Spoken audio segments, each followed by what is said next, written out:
হ্যাঁ, একই হচ্ছে, এত তরমুজ বের হচ্ছে। এটা আবার কি জিনিস রে বাবা? আমি কি স্বপ্ন দেখছি না তো? ভাই সাহেব, তরমুজ কত করে দিচ্ছেন? এই তরমুজগুলো কি বিক্রি করবেন? বা ভাই সাহেব, আপনি তো পুরো তরমুজের গাছই নিয়ে এসেছেন, দেখে তো একদম টাটকা মাল মনে হচ্ছে। বলুন, একটার দাম কত চাচ্ছেন? একটা একটা 100 টাকা রাখবো। তাই নাকি? ওদের কাছে তো অনেক তরমুজ মনে হচ্ছে। আগে ওদের থেকে দামটা জেনে নেই, যে সবচেয়ে সস্তায় দিবে আমি তারটাই নিয়ে নিব। ঠিক আছে, যান মনের সুখে। ঘুরে ফিরে তো এখানে আসতে হবে, ততক্ষণ আমি এই তরমুজগুলো পেরে নেই। ওস্তাদজি, এই ছোট তরমুজগুলো নিচে আর বড় তরমুজগুলো উপরে রাখুন, যাতে কাস্টমার দেখে ইমপ্রেস হয়। মৌলভী সাহেব, তরমুজ কত করে দিচ্ছেন? একটা মাত্র 200 টাকা করে রাখা হয়েছে। 200 টাকা? আপনি দ্বিগুণ দাম কেন বিক্রি করছেন? পিছনে তো 100 টাকায় পাওয়া যাচ্ছে। পিছনে মনে হচ্ছে আপনার কোনো ভুল বোঝাবুঝি হচ্ছে। পুরো এলাকায় তরমুজের একমাত্র ডিলার তো আমি।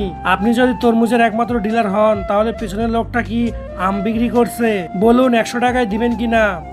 ভাই সাহেব, আপনি বোঝার চেষ্টা করুন, আমাদের 200 টাকার মধ্যে মাত্র 50 টাকা লাভ থাকে, তাহলে আপনাকে 100 টাকায় কিভাবে দেই? ভাই সাহেব, আমার মনে হচ্ছে আজ আপনার কাজ করার কোনো মুডই নেই।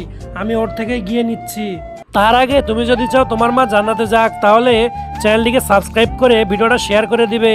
আর যদি চাও জাহান্নামে যাক, তাহলে কিছু করতে হবে না, আর সবাই কমেন্টে আমিন লিখে যাবা।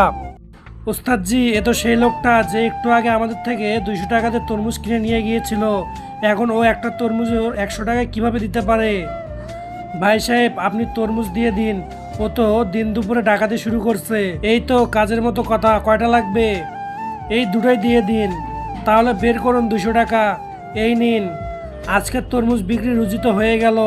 এবার আরও তরমুজ ফলাই। আমরা থাকতে ও এখানে দোকান কিভাবে দিতে পারে? চল, ওর একটা গতি করি। আরে হারামখোর, এটা তুই কিভাবে করলি? এই জন্য তো তুই এত সস্তায় তরমুজ বিক্রি করছিস। ভাই সাহেব, আপনার থেকে একটু আগে যে তরমুজটা নিয়েছিলাম না, ওটা জাদুর তরমুজ বেরিয়েছে। এখন একটা খেয়ে এর বীজ যেখানেই ফেলছি, সেখানে আরেকটা তরমুজ গজিয়ে যাচ্ছে। এটা কিভাবে সম্ভব হতে পারে? ওস্তাদ, 1 মিনিট পিছনে আসুন। ওস্তাদ, ও যদি এভাবে তরমুজ ফলাতে থাকে, আমাদের তো ব্যবসা শেষ হয়ে যাবে। তাহলে এখন কি করা যায়?